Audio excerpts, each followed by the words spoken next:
going to demonstrate how to install larger injectors in your XP Turbo. This is necessary because the stock injectors on a 2016 anyways max out right around 15.5 pounds of boost. You're at 100% duty cycle, around 9,000 RPM. So you want to make sure you change these out for a couple reasons. Lower the injector pulse width. It's a lot better for your injectors. It's a lot more consistent fueling and just able to get a little bit more power on pump gas. Not a lot, but the big thing is going to race fuel or just a little mix of race fuel, we can actually get a lot more power. Whereas on the stock injectors, we're already maxed out. You know, trying to get more out of them, we're throwing a lot of octane at it and kind of leaning it down a little bit so we don't max out the injectors so much. So, you know, this is the right way to do it. I mean, even if you're, you know, want a low boost tune, you know, 15.5, 16 pounds, I'd recommend going to a bigger injector. It's just a lot better way. It's the right way to actually do it. These are very similar to 17 injectors. In our mapping, we actually take a lot of things from the 17 map and incorporate those in, which works nice. So, first off, pop your compartment out here.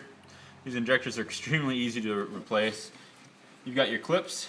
Simply push in on the metal portion of the clips and wiggle, and you can free your injector harness. Do that for both of them. Those ones are easy to get off. And we get in here to these 8mm that hold the fuel rail on. You can crack these loose. Get that good and loose there. Loosen it a little by hand. Come over to your next one. Crack this one loose.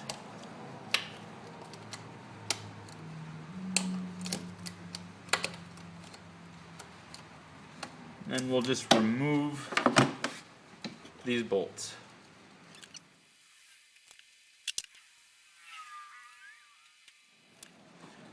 Okay, once our bolts are removed, we can actually pull the fuel rail out. When you do this, you want to make sure you have some rags around to catch the fuel. Really isn't going to be a lot to begin with because the injectors are in there still, but in a second we will have some fuel, and you want to make sure you don't get that draining down into the motor or bringing any dirt. Before you begin, you might want to actually take and clean out these injector slots. You know, you can take anything down there and actually use compressed air is usually what I do. Spray some carb cleaner in there. Use compressed air to blow as much loose crap as you can out of there.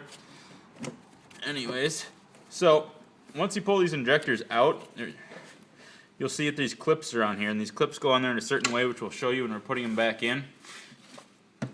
You do want to make sure that you have a couple rags beneath the fuel rail right now, because you will get some fuel coming out when we pull these clips off. So stuff a couple rags in there, and then we just push these clips right off, straight out the bottom, just like that. And you can just slowly remove your injector. Easy as that. Pop the other clip off, and you will get some gas running out. So pop the other clip off, and our injectors are removed. We can now take our larger injectors, and for our aftermarket Assassins injectors that we're using here, your brown O-ring goes into the motor, black O-ring goes into the fuel rail. So very important step here. We're going to push this in just a little bit, and there's a groove in the injector. So you can see that in that groove right there. And you might want to practice putting the clip on first, and there's a little hole in the bottom of the injector. And you can see where that lines up with the pin here, and that actually holds the injector in the exact location it needs to be. When it's properly installed, you actually won't be able to turn the injector. Like right now, I cannot turn that injector when I seat it down all the way. So that's how you want it to be. So practice that just so you get the feel of it. And you can push these in, going kind of easy, and then just work it out a little bit. Take our clip.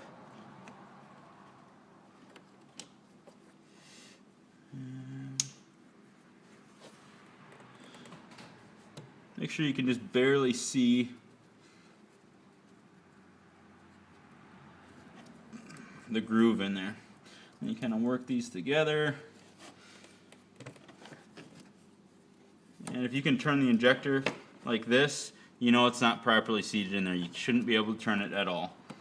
So there we go. I could feel it clip in. Now you try to turn it, tries to turn the whole clip with it. That's how you know your injector is actually in the place that it's supposed to be. So see that, turns the clip with it. Now we'll just put our next injector in. Do the same thing.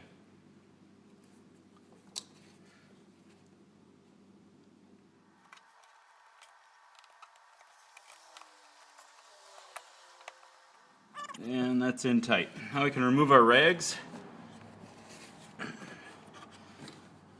and pull back on the fuel rail, tip the injectors down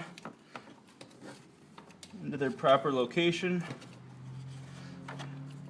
and then once they're in, you can give them a little push. They go in real easy, and then the bolts will do the rest of the job. Now you can insert your bolts, attach your connectors, and you're done. That's it.